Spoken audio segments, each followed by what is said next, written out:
We're back. Okay.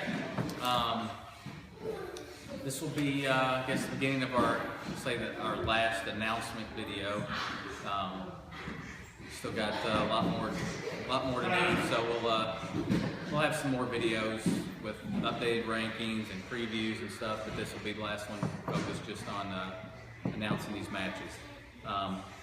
Start off with we got another sponsor on board. I got a message from a guy down in E-Town, Todd Darling, who runs, owner of the E-Town Athletic Club, gym down in the E-Town area where we'll be wrestling. So nice sponsorship. He wanted to support what we were doing. So big thanks to Todd, and so anybody down in that area, if you want to check out, looking for a place to work out, check out the E-Town Athletic Club. Sounds good. Well, we only have a few left. So the first thing we are going to talk about is we have another correction. So originally we announced the 120-pound weight class. Brian Moore was going to take on Tucker Hurst, and there has been a scratch of Mr. Hurst, and we will be filling that position with Austin Cook from St. X. So that's just a correction. Should be, yeah. So Austin, thanks for stepping up and filling that void, and see it all start. Yeah, that should not too bad of a replacement there. Austin's placed a couple times state tournament. He's been competitive for year in and year out, so definitely worthy of having his spot. All right, we will move down the list, and we only have 4, technically 5 left to announce, but we will start at 126 pounds, and I think some people had already put this, at least one of these kids on Kentucky Wrestling, hoping they would be out there. So at 126, we have Zane Brown from Mayo taking on Joey Roberts from Woodford County. I think last year these two had an opportunity to wrestle once. I think twice. Twice, okay. And you know, that was a big matchup that I think a lot of people were looking to see. And you know, everybody knows how it finished last year. Roberts was a state placer, and Zane made it all the way to the finals. I think you know, we all talked about it. Him and Bryce was it was a solid match. So I think probably one of the most talked about matches in the state tournament last year. So these two will match up at 126. I think both two very experienced guys. It should be pretty exciting. Sorry, those were the wiener dogs. I know they sounded like attack dogs, but they're wiener dogs. So. Okay, next one. At 132, we'll have returning state champ Keegan Duncan taking on state placer Jordan Monroe from Cooper. Last time we mentioned we're starting to get a few guys in here from Cooper. They've got a solid lineup, and Jordan will be one of the few kids representing Cooper at the All-Star match. Keegan, again, returning state champ. Talking about the same weight class. It's going to be tough. I think Monroe was grown a little bit from last year. He was 26? I think 26 pounder last year. I think there's a possibility he may even be bigger than 132. He's going to make 37 for this, and should be a pretty good match. Yeah, definitely. Jordan, I've known Jordan for a long time. It was a pleasure to actually make a phone call to him and to his dad to see if they'd be willing to partake in this tournament. At one point, wasn't he a Bowling?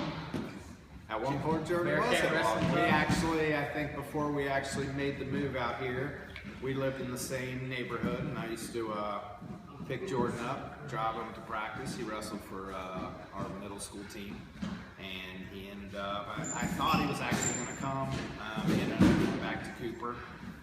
He will be a senior this year, so he's a nice kid, nice family. So should be a good match between those two guys. I think Jordan, I believe, has put on some size, so you know, it should be you know, going against Keegan. Keegan's probably one of the most sound wrestlers in the state, so I'm anxious to see that matchup. Should be a good one. Next, 152 pounds, Derek Smallwood, formerly of North Hardin, has transferred to John Hardin. I think we're still waiting on the status of that, but he is attending John Hardin. He will be taking on Tristan Bedita, a two-time state placer from Connor High School. As far as Smallwood, if anybody remembers last year in the state tournament, I believe he lost his first match and wrestled all the way back to take third, I believe, right? Third. Yeah. So you talk about, I think when we did a big write-up about the state tournament, and we were talking about the Ironman award, he definitely got that. He will be taking on Tristan Bedita. He is a good size 52-pounder. He is one of those kids I've talked about before that seems like he has been around for a long time. I think he was wrestling high school in 7th grade, I think. Been around a long time. So that's actually going to be a good matchup. I think size-wise, looking at the two of them, I think Bedita is just going to tower over him. But Smallwood is about He's crafty. Yeah, I say crafty a lot. He's pretty slick. I've seen him personally take some kids for some rides, and he's a pretty hard-nosed kid, but unbelievable kid actually. He if you see him wrestle, he wrestles tough, but very polite, very well spoken. So should be a great match. That's one when we got this actually put together. I kind of circled and was like, wow, that's gonna be a good match. So just I guess one more thing back on this. This is actually the second 152 match we've announced. We have two weight classes here where as we kind of set back after we had the lineup kind of set, there were a couple kids that we thought deserved to get a spot in here. And in these two weight classes, probably a few kids that deserve to have a spot at the All-Star match. And so we actually put together a second one. As we mentioned, Smallwood kind of fell off our radar as we were initially looking at this because his status is kind of unknown. Is he going to get to wrestle this year with the transfer? So he wasn't on our initial radar, but definitely a top-ranked kid, one of the top-ranked kids that needed to be in here. So we, and then again, Bedita as well is pretty highly ranked. So both those guys deserve it. And then similarly at 160, we put together a second match that would put Hudson Heidorf from Trinity, somebody that's one of the top-ranked guys year in and year out, has been forever, against kind of an up-and-coming guy that made some big jumps last year, Raymond Williams from North Hardin. So again, a couple guys here that are going to be up there in the rankings and definitely deserve to be in this spotlight again. I know we talked a little bit at some point that Heidorf he's been out a little bit this summer, so we haven't seen as much of him in the off season. I know he's done in the past. He typically does some traveling in some big tournaments, but he's been out for a little bit. So I think this may be one of his first times right back on the mat. So it'd be good to see him out there. Again, for Williams, who made kind of a step up last year, good chance for him to show where he's at right now. Yeah, I think there was some talk about these matches and the time of the year it was. I think the reality is we're talking about one match. So he just mentioned Hudson Heidorf. He's been out for a while and coming back. Hudson's about as experienced as anybody in the state, and something tells me that he's not going to have any problem putting 6 minutes together and wrestling a match. So I'm very excited about this. We've had a lot of chatter, a lot of talk, a lot of messages. I think it seems like the entire state is behind this event. People are pretty excited about it. I've talked to numerous people that they're bringing teams, and that all kinds of different people are coming. So it should be a packed event.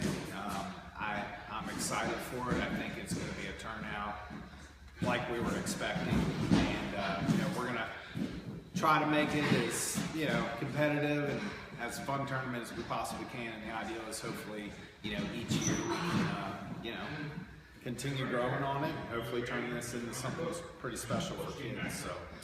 Yeah, along those lines, I was actually kind of surprised. Had the fun experience this afternoon of going down to St. X for the fall middle school youth coaches meeting, and as we were going through the agenda and going through the discussion, one of the other coaches actually brought this up and wanted me to give kind of a little update to all the coaches there. And a number of coaches said they were definitely going to be there to bring some kids. So yeah, I think we do have a lot of good, positive excitement going, and should be fun. Yeah. I guess we have all our matches announced at this point except one. We have, I guess, we'll give a half announcement just for our buddy WHS 98, just so he knows that Tyler Frankrone is 100% in, excited to participate. Just because of Tyler's pretty much dominance in the state, we're working on kind of a special matchup for him. So we're not completely prepared to announce that yet. Yeah, I did think it was kind of funny, you know, reading about that. And, you know, I think there were some names mentioned, and, you know, I believe every one of those names were reached out to. As far as Tyler, I believe he was one of the first people when we came up with this idea that said, absolutely, tell me who you want me to wrestle. And I don't even know what he's doing. I've seen him here and there, but I don't think he's on the mat 5 days a week. So, Tyler, if you're watching this, thank you so much for stepping up. We almost had the matchup. I guess we could say it, right? He's gonna wrestle Rappel from Indiana, who actually just committed to Indiana University. Right? Indiana. So that was the matchup, and we thought we had it confirmed this weekend at the Hoosier Open, and you know, Rappel had to. He had some other engagements he had to actually do. So once again, Tyler, thank you for stepping up and being willing. And we actually told him that's who he was going to wrestle, and he was no problems whatsoever. So we will. We're trying to work up something special for him. You know, it's kind of a good problem to have a monster like him that, you know, we have to reach outside the state to, you know, have it competitive. So we'll see what we can come up with. So. Okay. Well, I've been spending a decent amount of time the last couple of days trying to get some middle school rankings in the works. So we got to get those knocked out. I know my buddy Duke is patiently waiting for me to get that out there, and probably a few other people. But we got that going. We've been making a bunch of updates to the high school rankings that we want to get out definitely before this event. So since we're 2 weeks out, I would say in the next 7 days we'll have high school rankings updated, and we'll put together another little update video and maybe talk about what if we make our own predictions on the All-Star matches. Oh. You know, I have really done everything in my power not to pick a kid on here, because I know a majority of these kids, and I know a majority of their parents, so as soon as I was to pick one, I'd get a stink eye from one, and the other would look at me, so I don't. You know, the reality is every one of these kids we wrestled that are wrestling, they're all top kids. And, you know, as far as picking one, you know, I can tell you in my mind, I could go down the list and say, I think he's going to win and I'm going to win, but I don't know if I'm prepared to sit on camera and say that, you know, so-and-so. But we'll at least have a rankings update video and a little preview discussion to kind of talk about all the matchups and make sure everybody's in line with everything. I mean, okay, maybe he twists my arm and we take picks. Yeah, we could just get a board. We could just slide it over, and how about if we're torn, we'll just put it right in the middle of the line, and that way there's no winner. So I think, I mean, yeah, Yeah, we'll figure out something. So, thanks again for supporting this, everybody. Thank you so much for all the donations. I thought, you know, Jason was just gonna have to fund this whole thing, but we had all these people step up and help take care of the sink lids, and you know, we've had a lot of help with this. So, Yeah. it's pretty. A coach actually asked that at the meeting today, and yeah, I mean, this is not any kind of a fundraiser for any club, for our date fund or anything. Our idea is to break even and put all the money into the kids and making sure they have a good event. You know, if there's any plus left over at the end, then you know that's what's going to happen with it. It's going to be for the kids, and you know, whether it's Fargo or you know Team Kentucky stuff, you know that's what we want to do. We want to make sure this is a big event and it continues to happen in the future. Absolutely. So, all right, and maybe if we're lucky, we can get maybe Don Jones would come down and sell T-shirts. That's a good idea. All right, we'll see you guys.